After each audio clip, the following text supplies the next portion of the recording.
Hello and welcome to the Black Diamond Podcast. This is episode 25. Actually, you know what? You do the intro. I'm not doing it today. Welcome, everyone, to another wonderful episode of the Happy Days here on the Black Diamond Podcast. These soon-to-be 4 to 7 podcasts, as we the both 4 and 7 lines are now under the ownership of Los Angeles, as it appears to be. I'm Jerry. He's Chris. Welcome aboard. This is episode 25. So this is the Jason the Gleyber Mark Torres. Gleyber. Gleyber's earned that 25 for the Mets. The first that comes to mind is Pedro Feliciano, but I know he's not the only one. Huh. Yeah, I was actually Googling it earlier. And rest in peace to Pedro Feliciano, a lefty goat in Met history, who also, in a strange way, is Kazmatsui. No, we ain't got to do that. If not for Pedro Feliciano, maybe the Mets never get Yoenis Cespedes, because after, I believe it was 2010, we let him go, and the Yankees signed him as a free agent, but Jerry Manuel had ran him into the ground over, actually not even Willie Randolph to an extent too, but like they always used him, and his arm was shot. The Yankees signed him anyway. He never threw a pitch for the Yankees, actually came back to the Mets and had a few outings about 3 years later, but the Mets got a compensation pick for that, and that compensation pick became Michael Fulmer, who was the headliner in the Yoenis Cespedes trade. So if not for Pedro Feliciano being as good as he was in the late 2000s, maybe the Mets never get Cespedes, and 2015 doesn't happen. Damn. Yeah, the 6 degrees of jersey number separation for the New York Mets. So yeah, R.I.P. to Pedro Feliciano. Looks like Bobby Bonilla also wore 25, but I know that's also kind of a sore subject. I hate to say it. I hope it don't sound ridiculous. I don't know who this man is. Who? I mean, he could be walking down the street. I wouldn't know a thing. Sorry to this man. Yeah. Jay Payton wore 25 at one point. We can go with that. Brooks Raley. I know Brooks Raley wasn't really a part of this year's Mets team, which actually was kind of big. Brooks Raley was mostly good in 23. I know his inherited numbers weren't great, but like he was generally all right. If they'd been able to have, like, Brooks Raley would have been more of a legit lefty arm going into the playoffs than Danny Young. Maybe they never have to use Peterson relief if they have Brooks Raley. So that could have been the missing piece. I guess we won't know. I guess we won't know until 2025. Yeah, we'll see. Yeah, but we're here. I do have to say it, Chris. So you lost in Game 5 at home with your ace because of shoddy defense. You guys keep trying to copy us. I don't understand it. We did that first. Yeah, I don't know. I guess they might be worried about Soto, bolting to the other side of town. So they're like, hey, like let's just show them how we can do the same things, but more spectacularly and on a grander stage, I guess. More ratings. Think of the market. Yes. The old market, they got their wish. They got the Dodgers Yankees World Series matchup that they wanted. It didn't really live up to the hype, all things considered. I thought this was a series that was gonna, go the distance, or at least like 6 or 7 games, but the Yankees lose in a measly 5 games to the Dodgers. Congrats to them. They were the better team. And there's they were the better team, but also the Yankees also had many self-inflicted wounds, bad fundamentals, in the field, on the bases, some questionable managerial decisions that kind of created a snowball effect, from Game 1 through the rest of the series. And that's kind of the result you get at the end of the day. When you make those mistakes and against a team like that has pretty much pretty much any and all of the pieces in their lineup are like a threat to do some sort of damage. You can't get by. You can't get by like that in the World Series. So plenty of blame, to go around as far as like whose fault it is that the Yankees came up short. I feel like ultimately it falls mostly on the two guys named Aaron Judge, Aaron Boone. Really, I probably blame Aaron Judge the most because the lineup was already kind of hurting. And then when he isn't hitting, that kind of just sets things back even further, because it's like you're basically at that point, like you're basically hoping that every time Juan Soto and Giancarlo Stanton come up to bat, that they're going to do something. And, that wasn't realistic, and that didn't happen. So, to have Judge be as ineffective as he was definitely cost us. There were certainly some decisions that Boone made too that, kind of created a ripple effect throughout the entire series, like starting in game one. There was a lot of questions about the timing of when he took Garrett Cole out of game one. That he had thrown 88 pitches at that point, and he was looking really good and looked like he could have gone like another inning or two, but they decided to pull the plug on him there. Turns out, according to sources, that he was not my sources. I don't have sources, but according to sources, he was gassed at that point, and that's why Boone took him out. Because I guess when he was asked about that, he was just kind of like, "Yeah, you're just gonna have to take my word for it."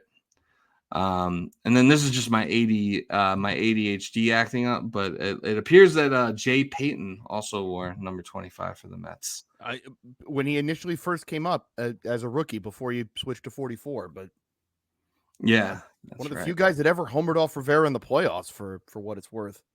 Yeah, that was a guy I thought was going to be a superstar, and actually had a nice few years. But to the point of the series, and to your original point about Judge's slump, one of the early episodes that we did together, I think we talked about, and this was in the midst of the Yankees having that swoon for a month and a half, where we said, are Yankee fans overreacting?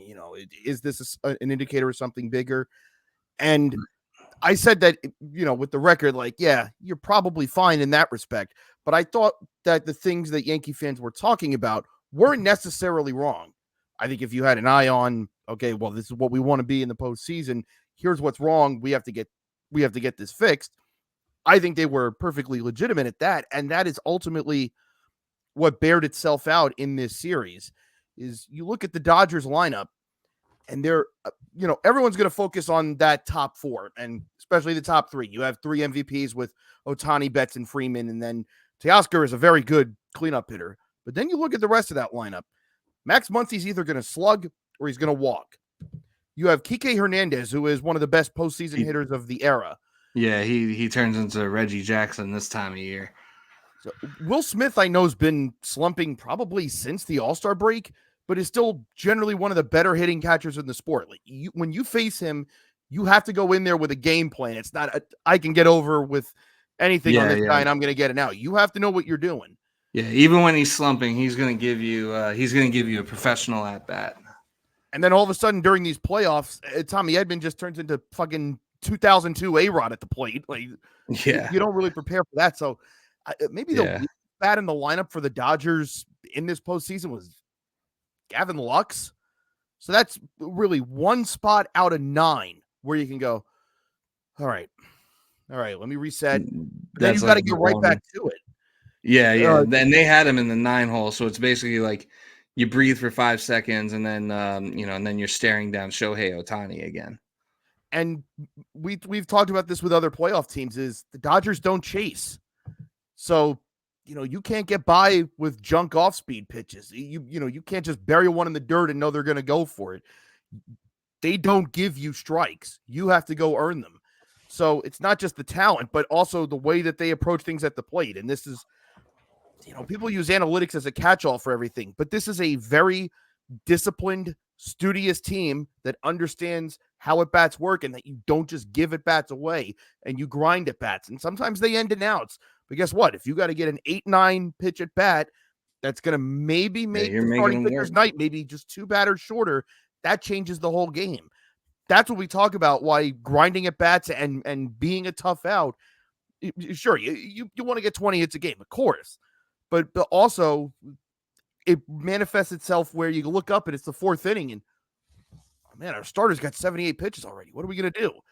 Those are the kind of things that work in the Dodgers' favor. Whereas when the Yankees are truly clicking, you have Judge, Soto, Torres, to his credit, was fantastic in these playoffs. Stanton turned it back on in the playoffs. So if everything's going well, that's 4 hitters that you got to worry about. I know Jazz had been good since the trade in the regular season, was very quiet in the postseason. Anthony Volpe. Yeah, Jazz didn't really wake up in the playoffs until like the last like 2 games was when he finally started hitting, and it was just like it was too little, too late. And yeah, that's pretty much the difference in the series is that the Dodgers do the little things right and they don't make mistakes and they do grind out at bats. The Yankees, very much the opposite. They were very, very lackadaisical, defensively and on the base pass. There were plenty of base running blunders, plenty of errors by, second baseman, whether it was, as good as he's been, Glaber can be a liability in the field at times. Even after they replaced him in game 1, Oswaldo Cabrera, he didn't field like a throw in from the outfield cleanly, and that ultimately allowed the tying runs to score, which allowed game 1 to go to extras. So it all kind of just rooted back to game 1. Like I would say, like game 1 was probably like the most yeah, they blew a 5-run lead last night, and obviously like that really sucked because you feel like you're getting the momentum back. You're going to bring the series back to LA, and then who knows what can happen there. But at that point, it's like, all right, even if we lose this in 6 or 7, like at least like we had a respectable run at it. So yeah, blowing that 5-run lead sucks, especially when like all 5 of those runs come on, errors and were unearned runs. But yeah, really like the real heartbreaking loss of the series was game 1. And that's where it really like felt like it really felt like whoever was going to win that game, like was going to be in control of the series and probably end up winning it. And so, it was right there. It was right there for us, and we kind of just gave it away. I mean, I really did not understand. And listen, I was watching that game with a few of my friends. I drank like 14 beers, and I'm 14 beers deep on my couch, and you got Tim Hill and Nestor Cortez warming up to come in the 10th inning, and you decide to go with. And like if I know that's a bad idea, like you're deciding to go with Nestor in this spot, like Nestor had not pitched in like 45 days or something like that. He hadn't pitched since like mid-September. And when he did pitch, it was probably like, he probably pitched like 4 innings in like some random game, like in the middle of September that didn't really matter. And like, you're going to, and you were asking him to get 3 people out, or you were asking him to get 2 people out of 3 batters being Ohtani, Betts, and Freeman. And that just seemed like a really tall order. Like I would have felt a lot better. I would have felt a lot better with Tim Hill coming out because he had been money like all postseason. So that decision really didn't make sense and still doesn't make any sense to me.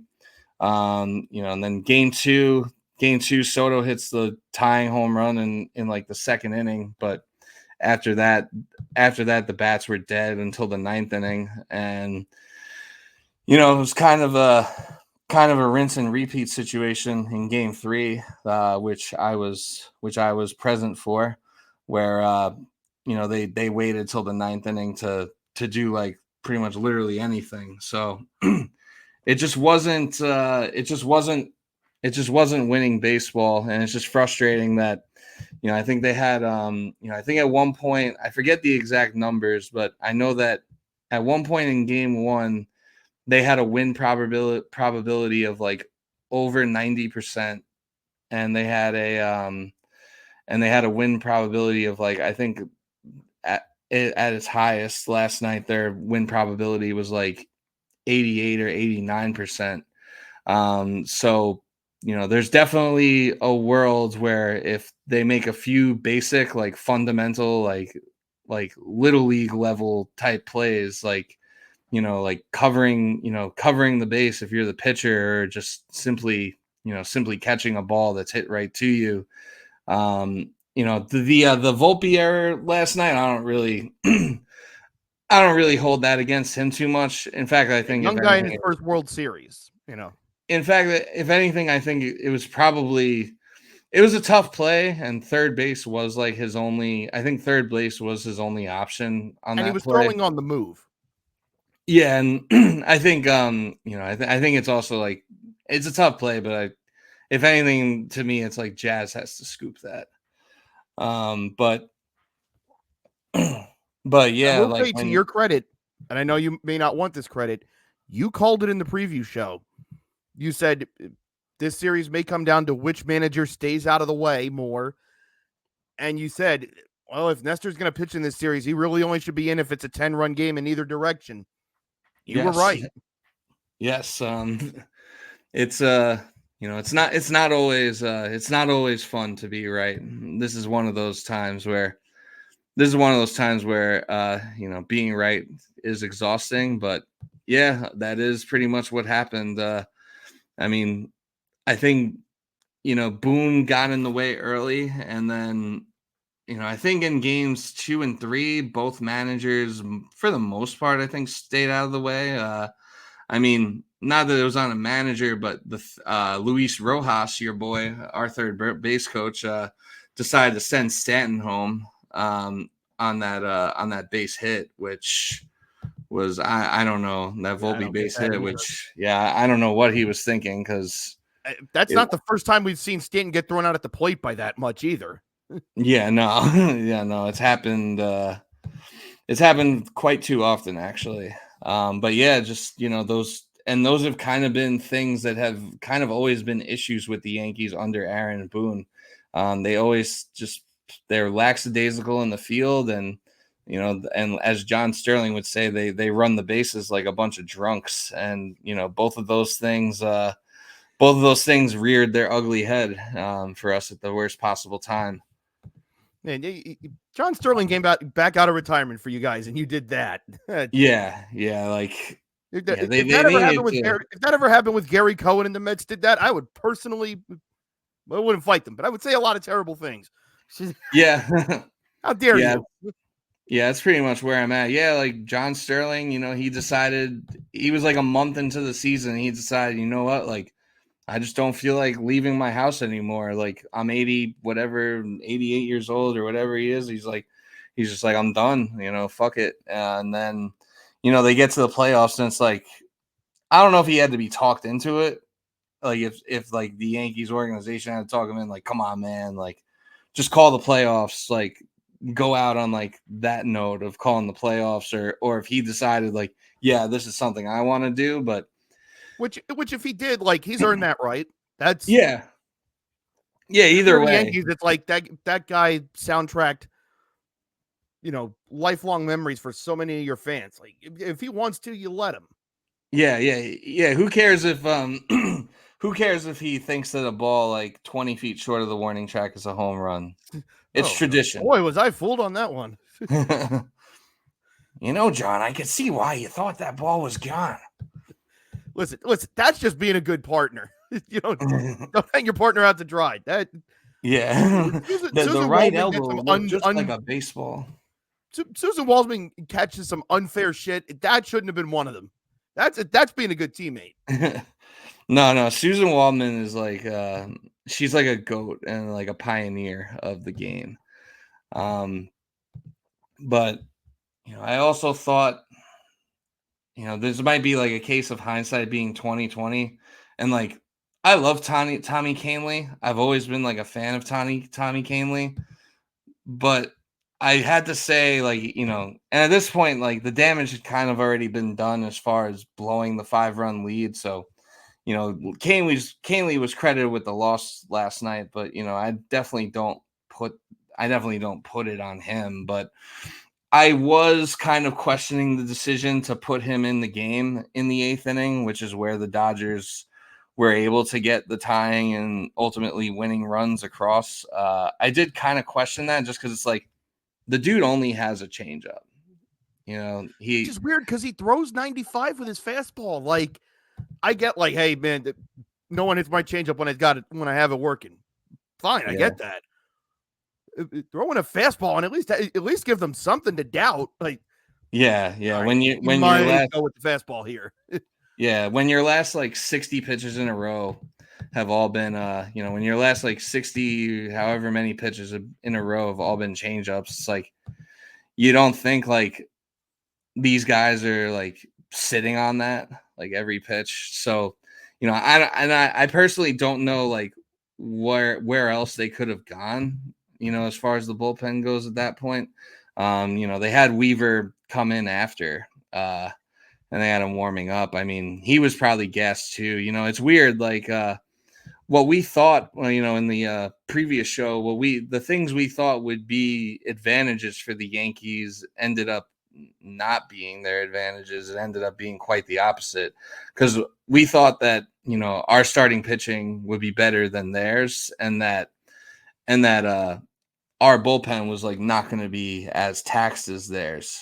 But it kind of it kind of ended up working in the opposite way, where we couldn't really get any distance out of any of our starters outside of Cole. And that that really taxed, that really put a toll and taxed our bullpen a lot. Like, I would say honestly, our best pitcher in this series was probably our best relief pitcher, at least, was probably Mark Leiter Jr.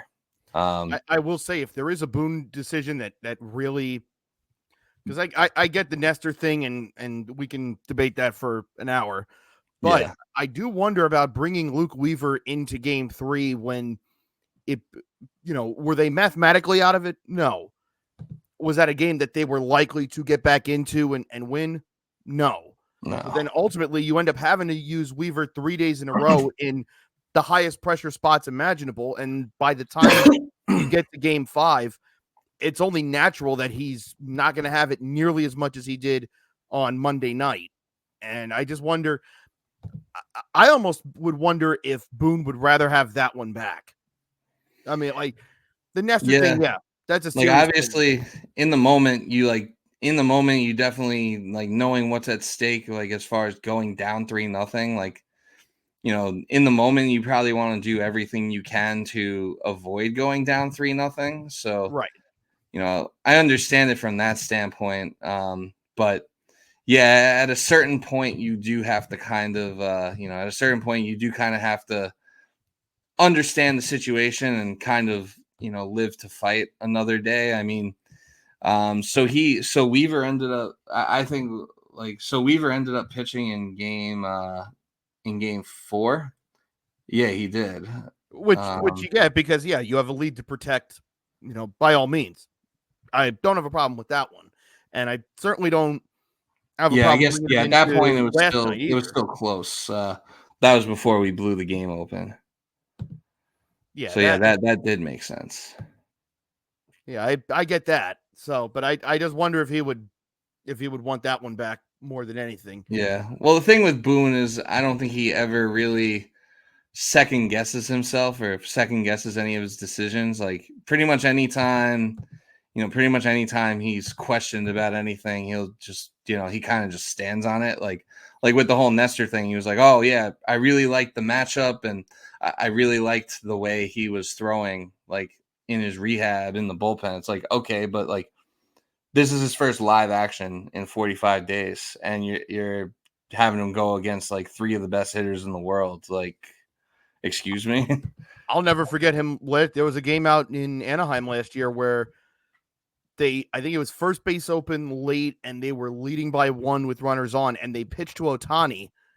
I was like, why would you pitch to Shohei Ohtani? And he went on John Boy a couple days later, and he was like, well, you have to remember Mickey Moniak's on deck, and he's having a great year. It's like, yes, that's valid, and it's not ideal. It's Shohei Ohtani, like yeah. It's like if that's I get only beat by valid Mickey to an Moniak, extent. fine.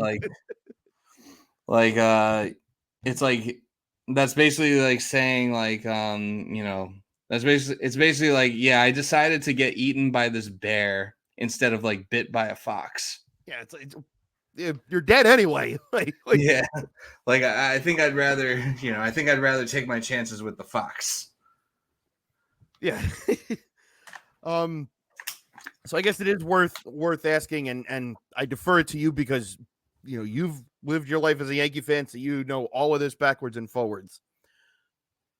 Does this feel different from with Judge? What went everything that happened with A-Rod from, I'll say 2005 to 2007, because I know 04 didn't end well, and of course he's got the the slap moment, but Yeah. A-Rod hit well until the collapse started in 04. So it wasn't as if he was always this way. That just wasn't Right. true. And when he was in Seattle, he put up numbers in the playoffs. So it wasn't like a career-long thing for him.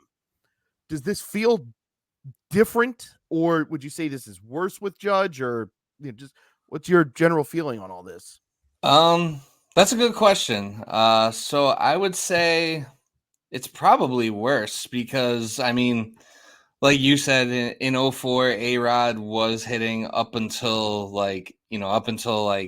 that moment where everything like fell apart for the Yankees. And then, obviously the years after that, the years after that, he had his struggles in the postseason where he struggled immensely to a point where Joe Torre moved him down to 8th in the lineup, which he says is like the biggest regret, like as far as managerial decisions. He says that's like the biggest regret of his career was moving A-Rod to 8th because of like how it basically fucks with the whole team then when you do that. Because it's like, oh, like, if you can't trust this guy, like you can't trust anybody. And I don't think you could have done the same thing with Judge. Like I don't think you could have moved him out of that 3 spot. Like if anything, I think the only thing you really could have maybe done was maybe put him, maybe put Judge at leadoff and then have Soto bat second and then Stanton third. But Glaber was doing well in the leadoff spot, so you don't really want to mess with that. So there was really no great solution as far as like where to move Judge if you were going to move him, but it wasn't going to be something where you move him down to the bottom of the lineup because there's really no one that can take that spot in the 3 hole. But I would say it's worse because, I mean, A-Rod, obviously, I mean, Judge is obviously, Judge still has, a good, 8 or 9 years left on his deal to come through. Obviously, he's not getting any younger and the injuries are a concern. But, like A-Rod, like the whole thing with A-Rod is like he was a loser. He was perceived as a loser until he wasn't, until he won. And when he did, and then in 2009 when they won, he was a big part of that and he contributed to that greatly. So, so that kind of exonerated what happened in 05 to 07. Maybe this is more like recency bias with Judge, but because he hasn't had that moment of like exoneration, I kind of feel a similar way where like Judge is like a very, he's like a, otherworldly, very talented player from March to September. But for whatever reason, when October comes, he turns into a pumpkin for whatever the reason might be. At this point, I don't know what it is. Like, it's got to be something mental with him, but it's kind of a similar perception, especially with I don't know how much attention you pay to the Discord lately, but Kev was talking about it today, how he, he knows people that either work currently in the Yankees organization or used to work in the organization. And maybe we could have him on sometime to like talk about it more. But apparently Judge does have like some pull, as far as like free agent acquisitions and, the I players have that they heard that. sign. And that he does have say in like who gets into, who gets the playing time and who gets into the starting lineup. Like, basically like, and like Anthony Rizzo, I got to a point where DJ LeMahieu was so bad that like I kind of welcomed Anthony Rizzo back with open arms, but like he's not it either. And I mean, he probably, any other first baseman I feel like could have, like, yes, it's on Cole for not going to first because, as a pitcher, if you play any level of baseball, whether it's, whether it's little league or major league baseball or whatever in between, you're always taught like when the ball's hit to first, if it's behind the bag, you go and cover first base. Like that's something that you're taught like as like a kid playing the The game. first day of every Um, baseball season, high school and college, first thing, PFPs. yep. Every year, every team. Yeah. Um, yeah, so for him to like have that, so for him to have that lapse was definitely on him. But like Cole just like it looked like Rizzo just like forgot like how to move his legs on that play. And that's got to be the frustrating thing too, because all right, yeah, maybe Rizzo isn't And the hitter that he was, but he still has that reputation of a Gold Glove defender. So when you guys acquire him, it's the idea of all right, well, maybe he's not going to be the hitter he was 8 years ago. He could probably but you're still still gonna play a get good first base because if you're a Gold Glove first baseman, it's all right.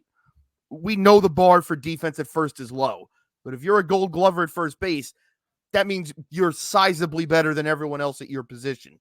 And Rizzo's always been that at first. So for him to have that moment last night was very surprising. right. Yeah, it's like you're still expecting to get the defense, and I mean, his defense has fallen off a little bit. He is older and slower now, and I don't really expect him to really be back. But apparently, like a big part of the reason why, he was kept around as long as he was, and why maybe they didn't try to, upgrade at first base because that certainly now looks like a position where they definitely need to upgrade and get a first baseman that can actually hit and can move a little bit. But apparently he like babysat Judge's dog or something, and Judge like loved him for it. So like he got like he got all this like extra like pull, or he had all this extra presence in the lineup just because he was like one of Judge's guys. And similar stories have been told with Verdugo that basically Verdugo's in the lineup every day over whoever else may be a more viable option now. And apparently that the main reason for that is because Verdugo goes to dinner with Aaron Judge, and other people that could be playing don't. Referring mostly to Jason Dominguez, although in defense of that, I would say that when they were giving Dominguez a look at the end of the year, when they were giving him his look at the end of the year, he really did nothing to force the issue. And he was also like pretty bad defensively in left field to the point where they felt like they like had to go back to Verdugo just because he's like a competent defender in left field. And also another thing that kind of came to mind too is that I think it was an episode I did with Case before before you came on.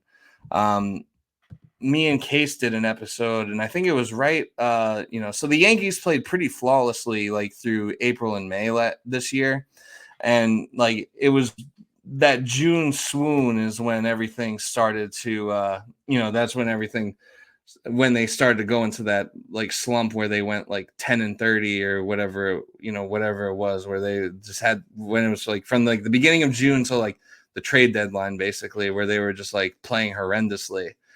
The first team to really like punch that team in the mouth and really like expose some of the flaws and the cracks in the system with the Yankees, it was the Dodgers in that 3-game series back in June. Like they were the first team that kind of came in and kind of gave the Yankees the business a little bit. And I kind of remembered that when the series started, but I was like, no, like this is like a different team now. Like now we got, like we have like a healthier lineup now. We have, Jazz is in the mix now. Like this is this is wholly different than whatever version of the Yankees they saw back in June. But a lot of the same, a lot of the problems that the Dodgers exposed in that June series, like they all kind of came back to the forefront in this series. That's where, again, I think the concerns that you guys were voicing, I think the tone of it was a tad over dramatic, but Sure. but the actual foundation for, here's what's wrong. If we don't fix this, this is going to catch us somewhere, was absolutely correct. And I guess my other thing with Judge that you were talking about, I do wonder if, because I've seen a lot of Yankee fans grappling with it, because I think they're kind of on the idea of, well, we were burying A-Rod for this. And like, I do wonder if part of it's that A-Rod was an acquisition. And so there's this idea, and Judge is like, well, we brought you here. You're supposed to be great. Show us. And Judge came through the system and really is the most beloved Yankee post Jeter, and really was the first kind of spark of life that the Yankees had after Jeter left. There was kind of that malaise of, well, who's going to be the guy that's going to carry us forward? And Judge became that. And so I wonder if it's harder as a fan to be like, well, he's one of ours. He came up, he earned it. He's done all this. Like, it would be wrong if we just jump on this dude as opposed to a guy that we were told was supposed to be great and is supposed, came here exactly for this reason and then isn't doing it. And I wonder, and I'm not saying it's right or wrong, but I wonder if that is something that Yankee fans are struggling with, and I know how beloved he is amongst Yankee fans, and I get it. Yeah. If that's what makes this tougher, is like, all right, we don't really want to jump this guy. With A-Rod, it's easy to jump him. There's hundreds of reasons. Yeah. There's so much, there's just so much material there with A-Rod. For as much as I want to get the jokes off about Judge, like, he seems like a decent enough guy. Like, hasn't done anything wrong. Like, hasn't started any fights. Does like nothing bad that we know of. And it's like, all right, yeah, we're getting on him because he has a bad slump once a year at a bad time. Like, but I understand that struggle. Yeah. So, to answer that, I think it's a good point about, a homegrown versus non-homegrown player.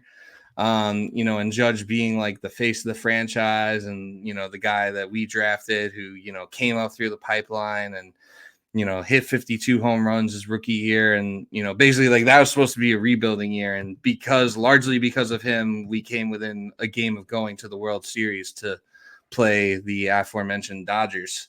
So I think that, maybe there are certain fans that might give him a pass because of that. And because A-Rod is just kind of like an unlikable guy, like at the surface.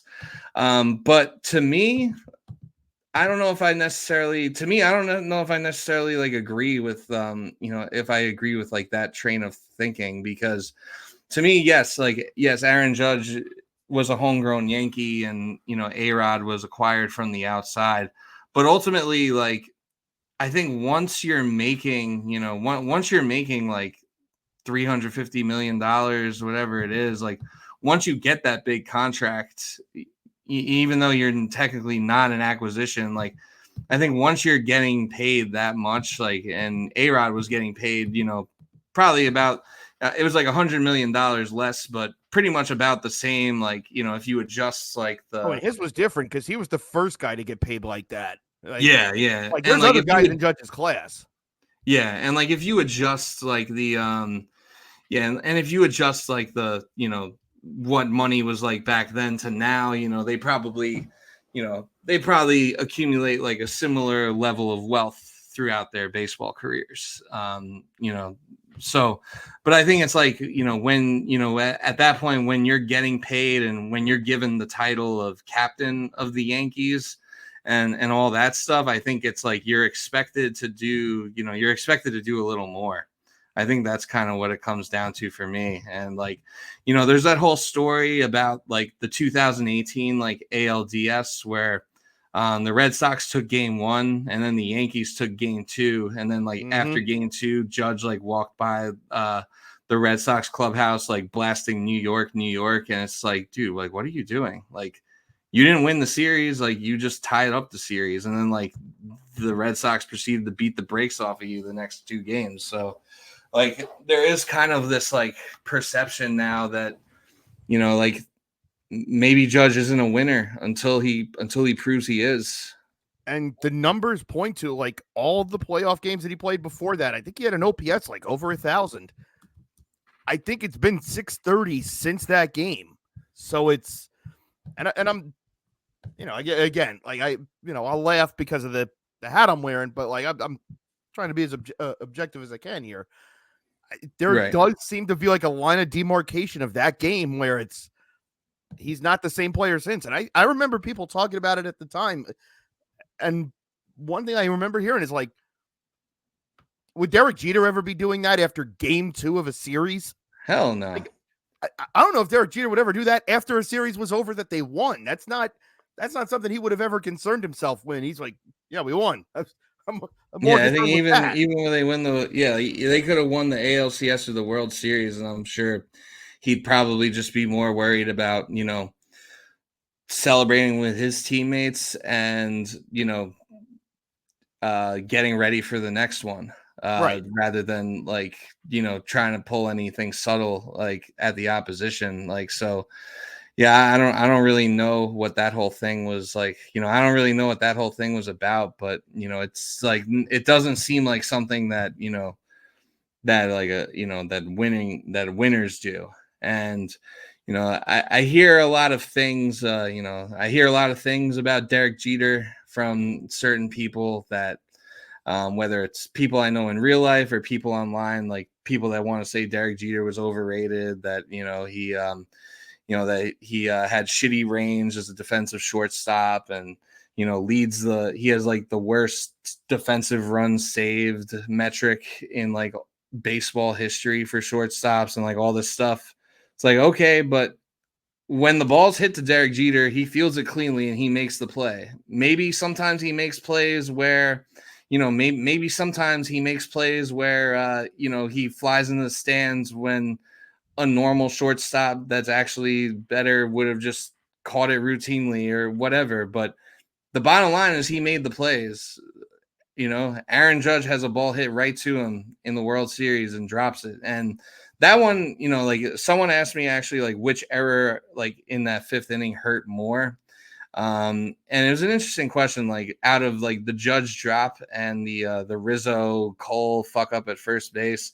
I don't even really count the Anthony Volpe Jazz Chisholm thing. Yeah. But out of those two, it's like I think like the Judge one hurt more just because like, you know, even though Judge has slumped in October, and I've said on multiple occasions, like, you know, like when he was on pace to like break his own home run record this year, I was like, you know, if you save 10 of those for the postseason, like, like that would be fine.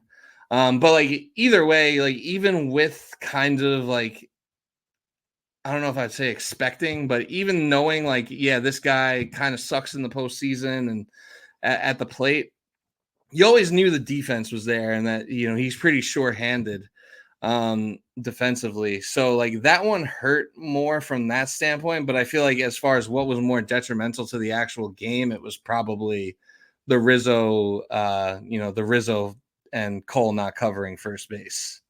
Well, the missed ball on the outfield, it's like if he has to run a ball down in the gap and it just glances off his glove as he's trying to run it down. It's like, all right, you were trying to run a ball down in the gap. That's, you know, maybe 5 or 6 out of every 10 center fielders make that play. It's not easy. But that was right to you. If it's a little bloop into shallow center that you got to sprint in on and you don't quite get there, like, all right, well, that ball came short and it died earlier than you like. You know, not every play is supposed to be easy for a center fielder. There's a reason that they have those, like people play that position. You have to make the difficult plays. Yeah, it's in that where he took 4 total steps to come in to make that play, and you still miss it.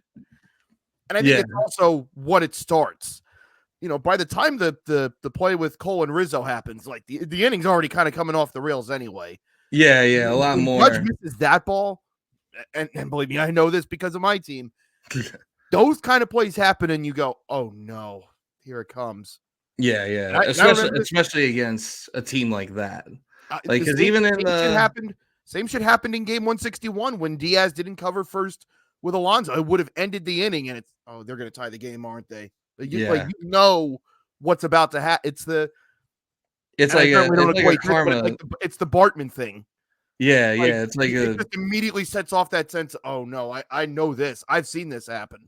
Yeah, it's like a karma thing. It's like when you give up like a leadoff walk. It's like, yeah, those almost always come back to bite you in the ass. Those leadoff Or a walks. broken bat single to lead off. That's Like, never good. yeah, things like that where things like that that just feel like, a turning of the tide. So yeah, no, like I think that ultimately the Judge error probably hurt more just because of like that kind of caused everything to unravel, and the fact that like he's been so sure-handed in the field up until that point. So like I don't really know. And like with him too, it's like, there was this whole movement on Yankees Twitter before game 3, like I saw fans like, retweeting like, all right, like I think I probably even retweeted it, where basically this one guy was like, listen, if like Philly fans, like the scum of the earth, can like, if they can set their bullshit aside to like give a slumping Trey Turner a standing ovation to get him going, then we can do that for Aaron Judge. So I was like, all right, like I'm on board with that. And Weird. like, Nobody else did that, huh? Weird. yeah, interesting. Anyway, but it's like I do wonder if like even stuff like that, I wonder if that like fucks with him even more, because like he's said in the past, like because he's even said in the past, like when he struggled and fans boo, and like if it gets to him, and he's like, oh no, like if we're playing badly, they should boo, like we expect it, was basically his response. And I wonder if like him being in the middle of like this, because Judge was like bad in October before this year, but like he took it to like a new level this year. And I wonder if like that fucked with him even more, that like he knows he has to know he's in this like massive slump, and I think he was definitely pressing too. And to like hear the crowd start like cheering for him and chanting MVP, like I wonder if that like, I'm not saying they should have booed him, but maybe rolling out the red carpet for him like that, like maybe that didn't necessarily help. I don't know. I can't get inside this man's mind or anything, but I can't imagine what it's like to be that guy and it goes that badly. But I'm on a human level. I've got to imagine it's probably similar to what you're thinking. Like he's more well aware of what's happening than anybody, and he knows how the games work. And like you said, he's like, if I'm not doing well, that's how this he works. knows he knows it's New York. He knows like that's how it works. Like especially like with the Yankees. So I'm sure in his head, it's got to be like, man, why are they giving me an ovation? I know I'm not. Like I know I stink right now. Really? And I'm sure, like, I can't imagine everything he's thinking as this is going on. That's got to be hell when you're trying to unwind your way out of this. And then it's just another thought in your head of, oh man, they know I suck right now. Oh, God. Yeah, like they know I suck. It's like it very much gives like, yeah, they know I suck. Like, and this is like little league parents, like, cheering for like, like the slow kid. I didn't say that. Or like, I did not say that. I said it, and it is what it is. It does speak to something though that we talked about. I think it was towards the end of August, and you were saying like, it's weird the way people talk about. I think he had just hit his 300th. Yeah, and like how when you're the guy that you're held up as the face of that franchise, you're not going to come through every time. Like Reggie Jackson didn't. He didn't win every single year he was on the Yankees. Derek Jeter lost a World Series or two. Derek Jeter lost some playoff series that he had a hand in. Yeah, he's had. You're not going to win them all the time, but you got to give him something.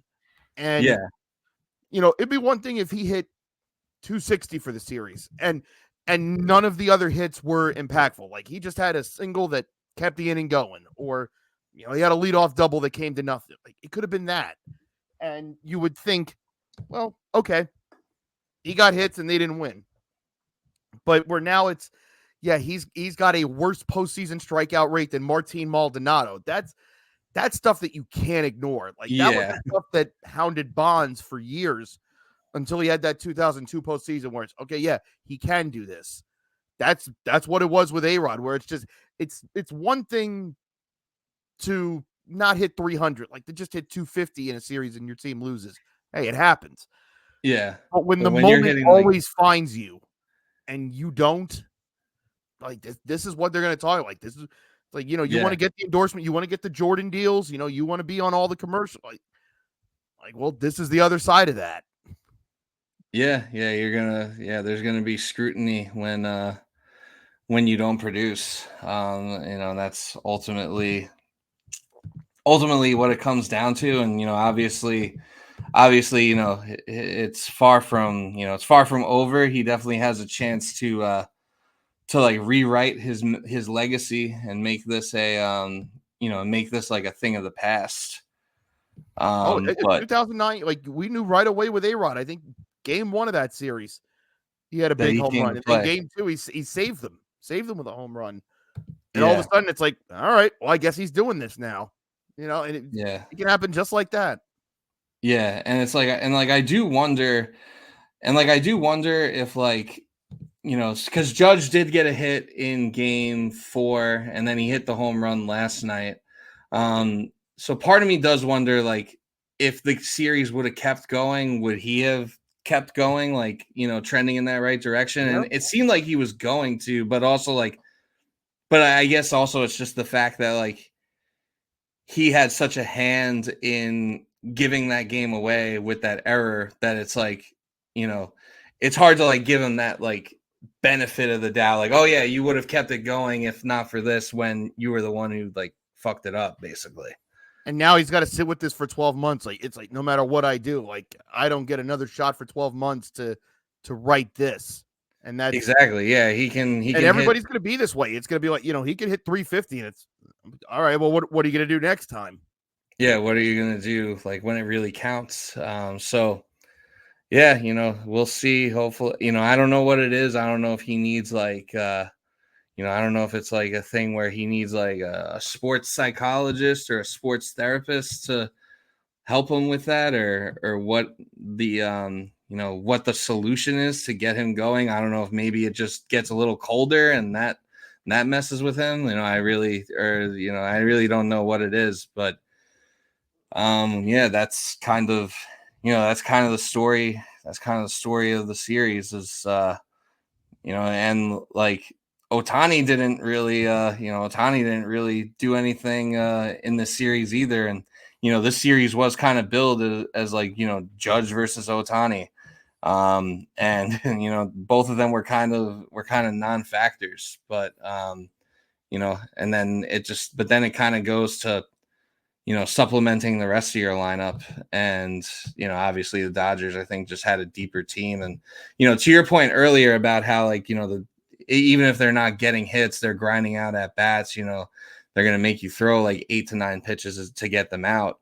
I feel like that was something that was lacking for us too. All of game 2, I was just thinking, man, like we just need to get Yamamoto out of this game. But they weren't making him throw too many pitches. Like he had like 70 pitches through like 6 innings. It's like, all right, so there goes that. Like you're already like too far behind as far as that game goes. And it wasn't even like even in the games where Dodger pitching did well, like Jack Flaherty was fine.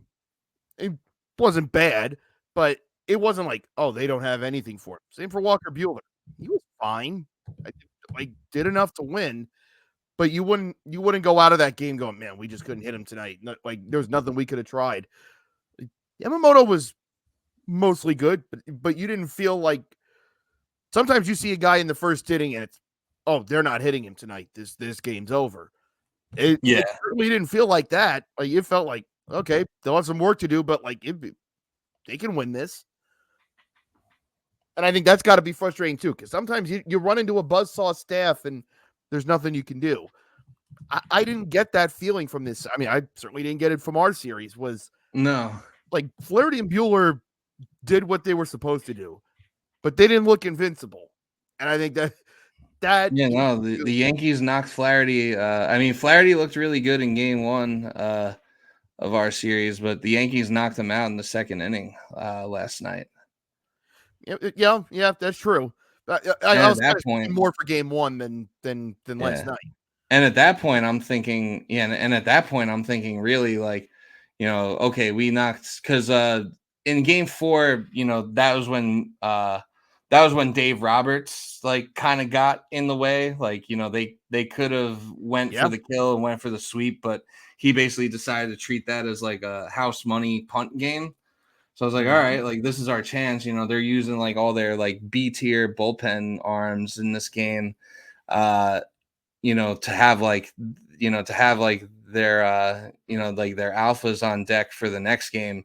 But after we knocked Flaherty out in the second inning, it's like, okay, like there goes that. Let's tax the fuck out of their bullpen again, and like, we get this back to LA and it could get really interesting. So it was just a missed opportunity, and now there's just a lot of uncertainty with the team now.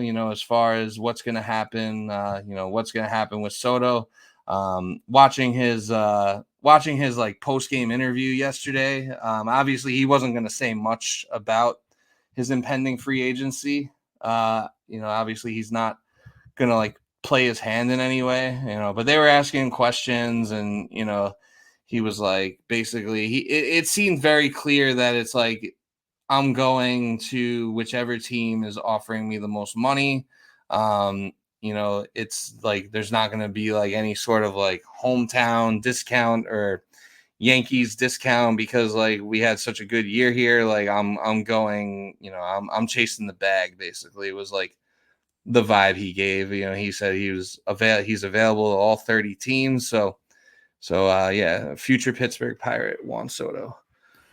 Listen, I feel like the Rockies should have the leg up here on this. It's like, we know what kind of hitter you are.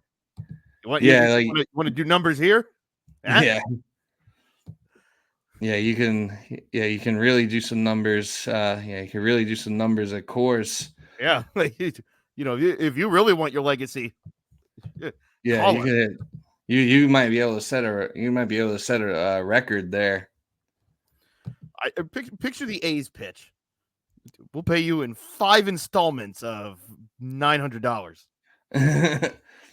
for the next, like, basically until you die.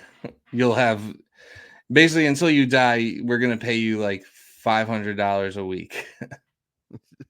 It's like, all right. What do you do with that?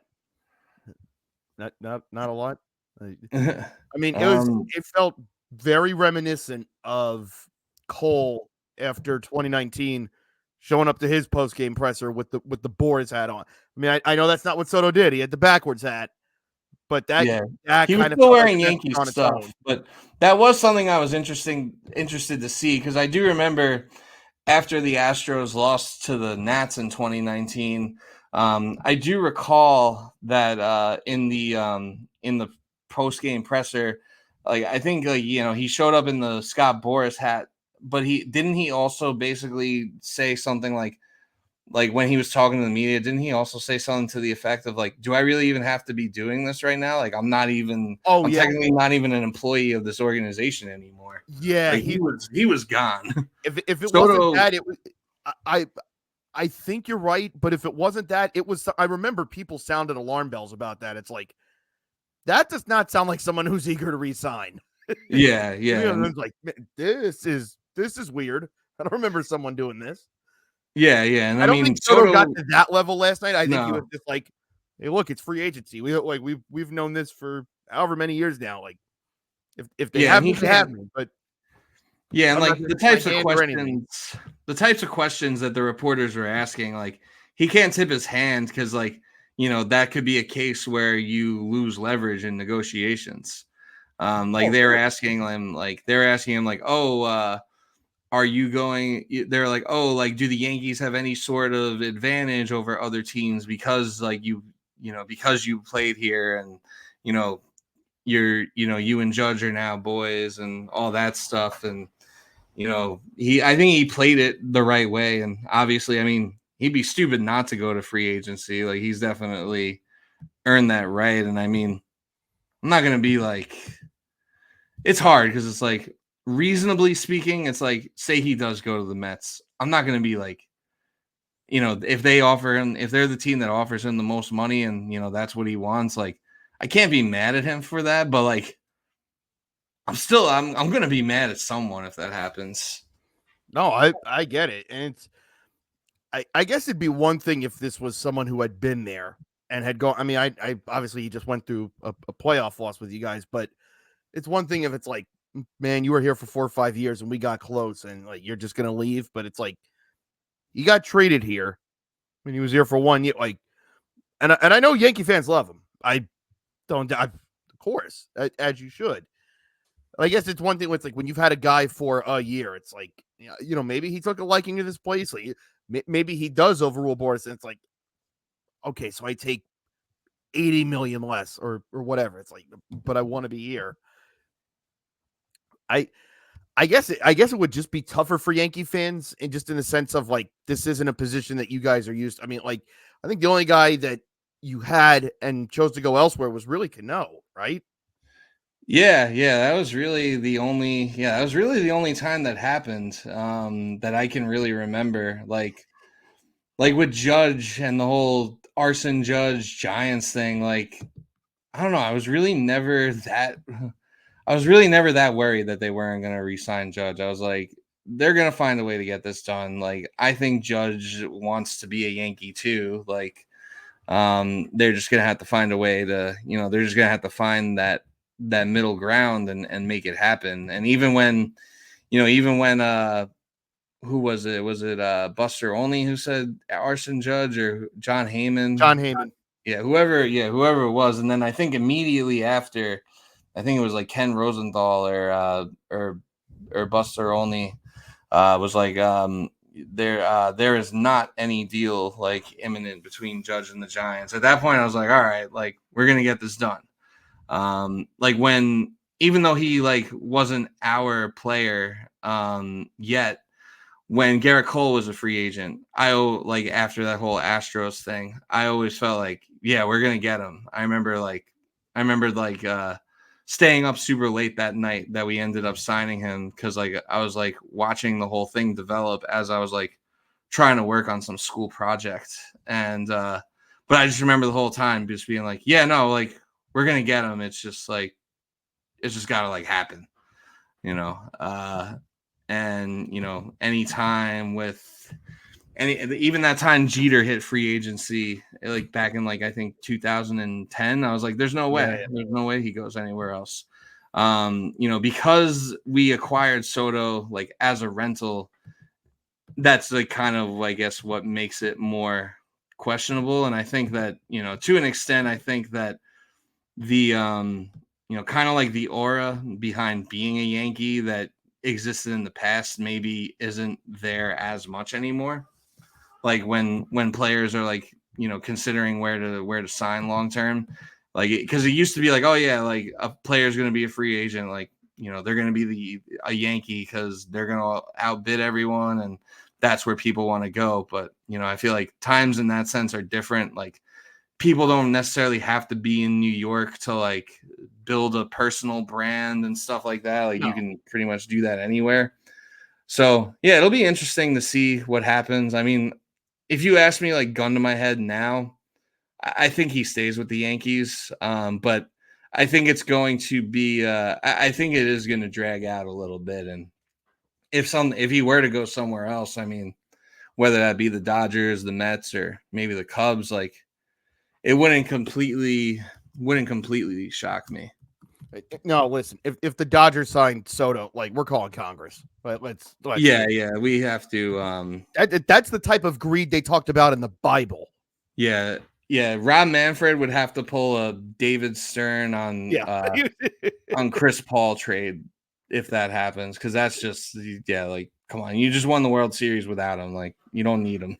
Like you're a that commissioner. We do this in fantasy all the time with fantasy commissioners. You have the override. If the owners don't like it, you get another one in there. This isn't a problem.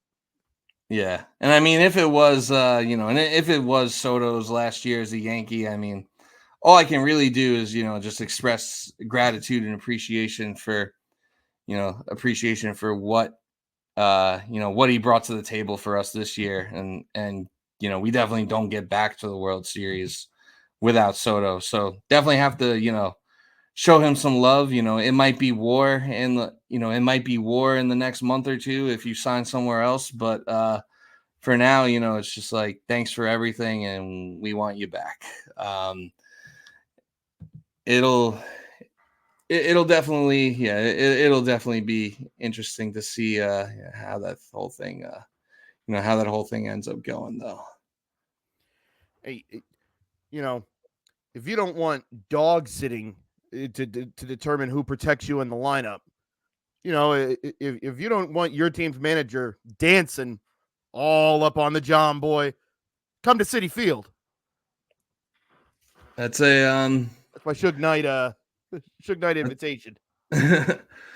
Yeah, I mean, shit, you wouldn't even have to move. It's like a 16-minute drive from Yankee Stadium to Citi Field with a $7 toll. So, I mean, he could, he very well could go in that direction if he doesn't, if he doesn't want dog sitting to be a factor in the lineup, or if he doesn't like his manager hanging out with John Boy, which I don't know. I'm not sure. Our captain leads by example, Juan. I just want you to know. Yeah, part of me thinks it's cool that Aaron Boone is like giving like John Boy the time of day or whatever. Like, it's like, he could be contractually obligated to go on like, WFAN or ESPN like every week, like, like many coaches and managers do, like a radio spot. But he chose to go with like John Boy, and like, I'm not the biggest fan of John Boy or John Boy Media or whatever, but like, it's cool that he chose like, like a podcast and like, a bunch of like DIYers basically.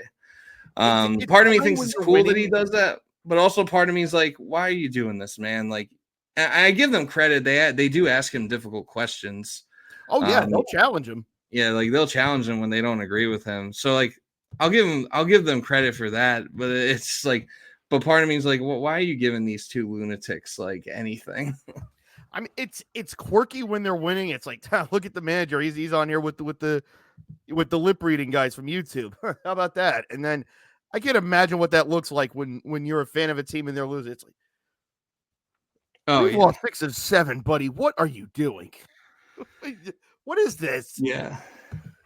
I will say though that if the Yankees, if the Yankees do get Soto back, they're still going to need to do quite a bit more to, if they want to get further next season than they did this season, they'll still have quite a bit more work to do.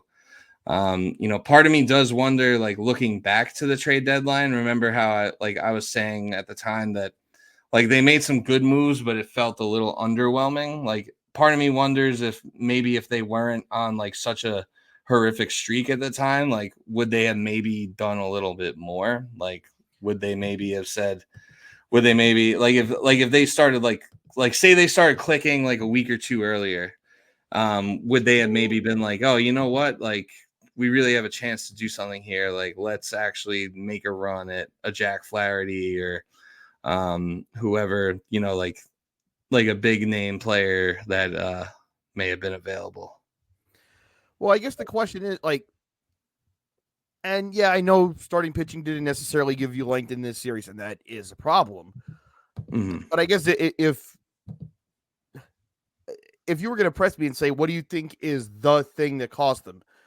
I would say it's the fact that beyond 3 hitters, Dodger pitching didn't have to worry about that lineup. And yeah, you think those upgrades are, whether that's through trades or free agency.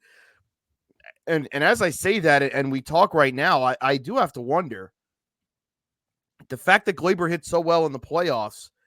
I think during the regular season, it felt like a lock that he was going to play somewhere else next year.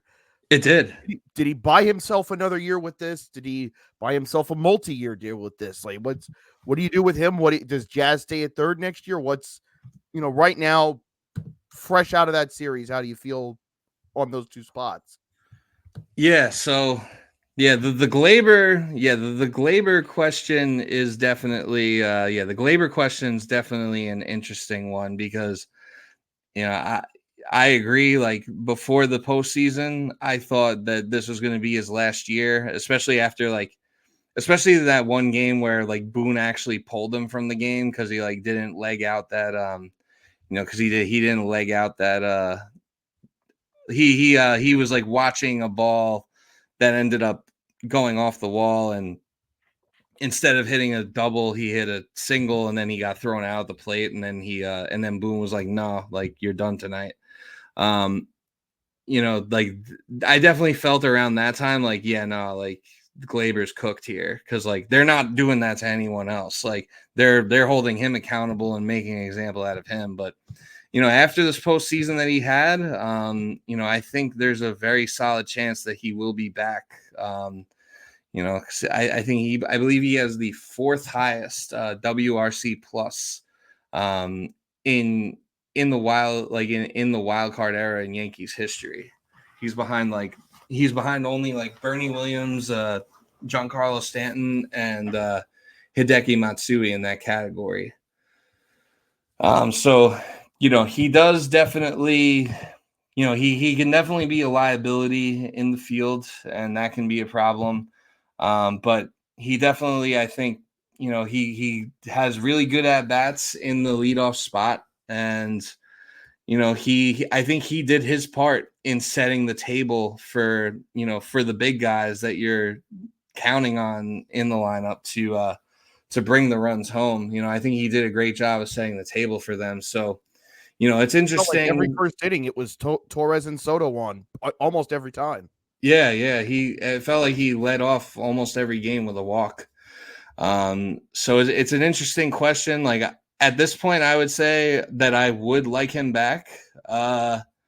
What that looks like as far as like how long or how much you pay him, that is the part where that's the part where I think it gets a little that's the part where I think it gets a little nuanced. So I mean, he's 27 years old now. uh I mean, based on what based on what he's done, I mean, like what's a fair contract for him? Like I feel like he's gonna be going for the multi-year deal because like this is like his actual, like this is like his real free agency year. Oh, this is his peak earning years right here. Yeah, this is his like peak earning free agency year. So like I feel like this is the year where he's really gonna like go for the bag.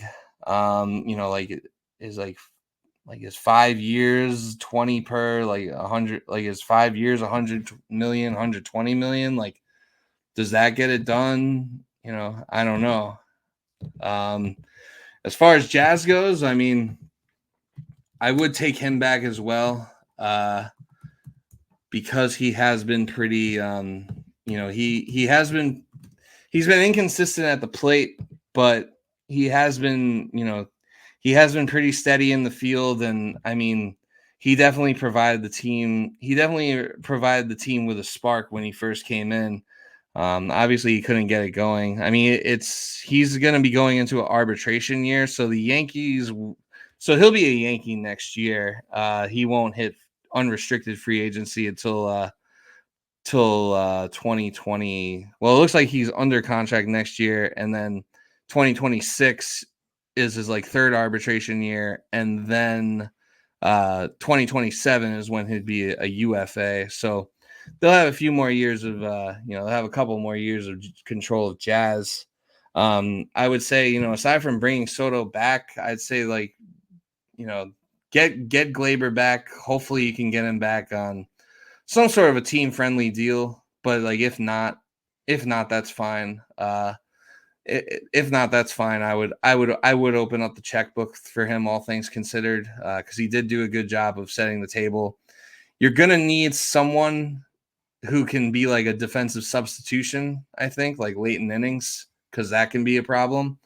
But I think like our biggest need right now, aside from all that, would probably be another starting pitcher and a first I've got to baseman. imagine you're moving on from Stroman if you gave him that money, and I don't think he was ever on a roster for any series. That No, feels he wasn't. incredibly He damning. was he was basically the weed man in the postseason.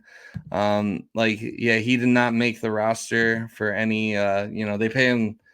They're paying him like 27 million over the next 2 years, and he didn't throw a single pitch in the playoffs. So I imagine he'll be back. But I think that if you want to be serious about you know, taking that next step and going further, I think you need like another, like legitimate, like at the very least, like you either need like another ace to make it like Cole and whoever a two-headed monster, or at the very minimum, you need like a legit high end like number two starter.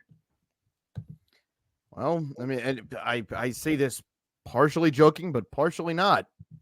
Would you take Sevy back? It's a great question. Honestly, man, that's tough.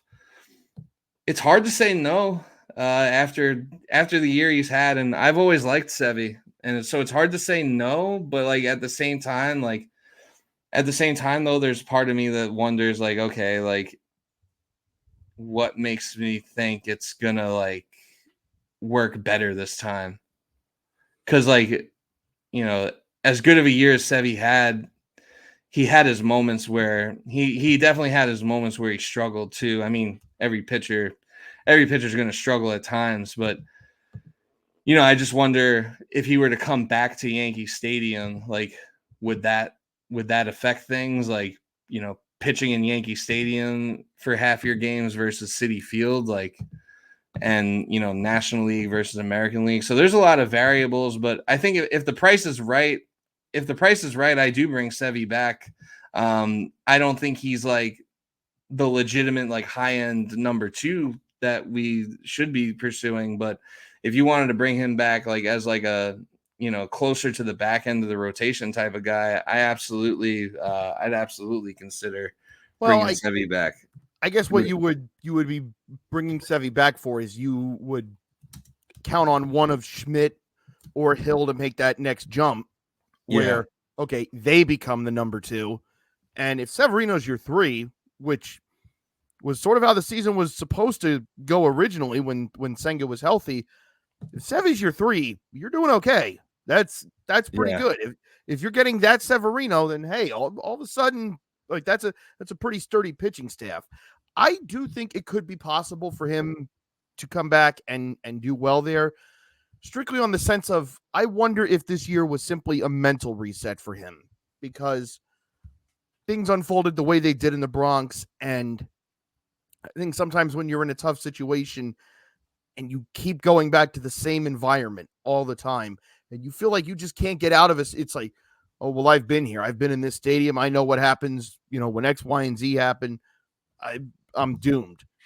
And I think him going and pitching in the National League allowed his brain to go, oh, no, I'm pretty good at this.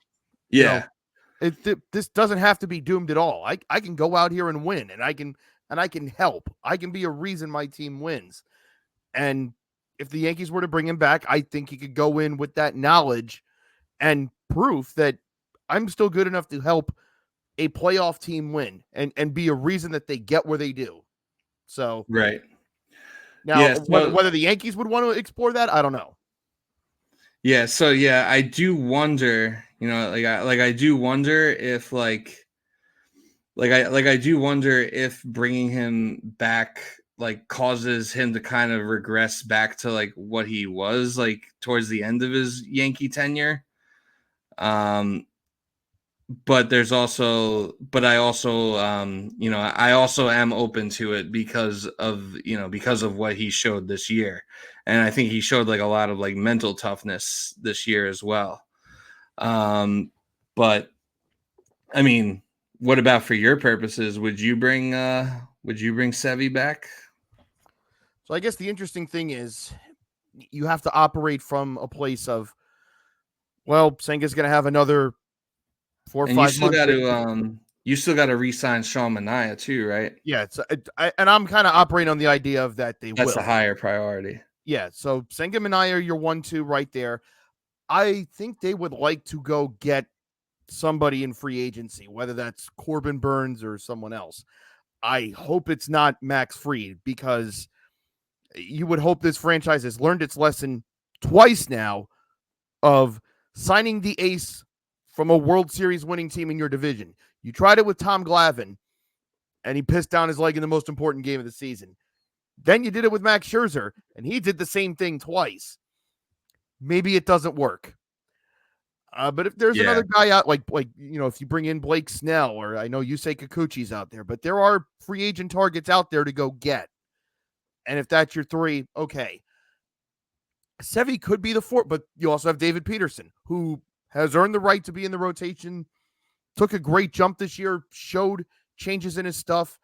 I think became a tougher pitcher. I think, I used to joke with my friends for the past several years. It's like, oh, here comes the Peterson inning, where he'll be throwing great for 4, and all of a sudden the 5th rolls around, and a leadoff single just falls in between the middle infield and the center fielder, and the next thing you know, he's given up 6. That didn't happen with him this year. He took multiple steps, or noticeable steps at multiple things, where it's okay, you can win with this guy in your rotation. And then I think you do have to account for the fact that there are multiple pitching prospects right on the doorstep. I mean, we heard so many good things this year about Brandon Sproat potentially being a guy that can help them win next year. We'll see. He also could be a trade chip. We'll see. I would not be against bringing Sevy back. I want to make sure I have that clear. I just don't know if that's the most likely thing to happen here. Yeah. I salute him for everything he did. I know he pushed to his physical limits, because I've said it a lot. That was the most innings he'd thrown in 6 years, and he flew well past that number. So it seemed like he was on a mission to prove something. He wins this game 1 in that Milwaukee series when everyone was exhausted. It was a big reason they won. Yeah, no one thought you guys were taking game 1 of that series. I mean, I think most people didn't think you were taking that series, let alone game 1. But I don't think possible, because we stole game 1, and that was because of him. Yeah. So no, it's definitely a strange, it's definitely an interesting conundrum, because he's another guy who's who's on the wrong side of 30, and you do wonder if this year was kind of just like a flash in the pan, or if he's is that repeatable, or or is it sustainable for the future? So time will tell. The stove will get hot, and obviously we'll be here to talk about it. But I think that about covers everything. For this episode. It was definitely therapeutic in some ways to kind of talk out everything that is everything that's kind of went down in the World Series, because it was kind of hard to. It was hard to process while it was happening, but now that it's all over and we were able to sit down and talk about it, I kind of feel better about things. Obviously there's still a lot of question marks for the Yankees and the Mets, as they both go forward, into 2025, and it should be another exciting season for both teams, and we'll be here for all the hot stove off-season stuff. But yeah, I think this is a good point to end this episode. As always, make sure you follow us at BDPod 24, at MIPod 69, at Ascension Pod NW. JD's just talking, Meta World Beast. Subscribe to the YouTube, and we did post another poll for the Nope season, and I'm very happy to see and say that that poll already has more than the two votes that I was complaining about for the last poll. So thank you for thank you for voting, even if it's just one person on 8 different burner accounts. Definitely appreciate it. But yeah, we got 8 votes on that poll so far, and it is a deadlock tie between the '02 Devil Rays and the '03 Tigers for the right to play the 1962 Mets in the Fail Classic. And once that poll closes, we'll be back next week to do the Fail Classic and, wrap that series up. That may or may not be the final episode of this podcast under the Black Diamond branding. That remains to be seen. We're gonna, talk with the boss man about that and see what the plan is there. But we'll definitely let you know when we figure all that out. But yeah, do you have any final words, final thoughts you'd like to leave with the people? I want to thank everyone who's joined us throughout the year and has watched throughout the year. We've slowly been growing, and we appreciate everyone that's been with us through the whole way. And this was a fun way to spend what ended up being an unexpectedly fun year, even without a perfect ending. I look forward to doing these every single week. I look forward to what we'll do in the off season. And next thing you know, I'll be going to games down in Port St. Lucie. It'll be February, and people start showing up to camp. I'll probably head down for one of those days. And, I always make it a point to go to spring training in Port St. Lucie. That's about an hour south of where I live. Next thing you know, we'll be right back here doing it again. Hell yeah, brother. The countdown to pitchers and catchers starts now. Because for me personally, I don't know if there's anything in sports to really care about until then. The Jets season is basically already cooked. The Islanders stink, and the Knicks should be good. But if they're as good as if they're as good as they're supposed to be, then the games won't really matter till April anyway. So basically, just counting down the days till baseball comes back at this point. But yeah, I echo all those sentiments. I appreciate everyone that's tuned in. Came into this to work with, I basically came into this because to work with Maddie, because Case was saying how they were looking for a new co-host that was a Yankees fan. I was like, I know a thing or two about doing a baseball podcast. Like, let me give this a go. And, now here we are, new co-hosts and new branding coming up, and very excited to see where this goes. So, I'm sure we'll be rolling out new social media accounts too once all that stuff happens, like TikTok and Instagram and all that jazz. So be on the lookout for that. And yeah, but we'll talk to you next week for the Fail Classic. And happy Halloween. Peace.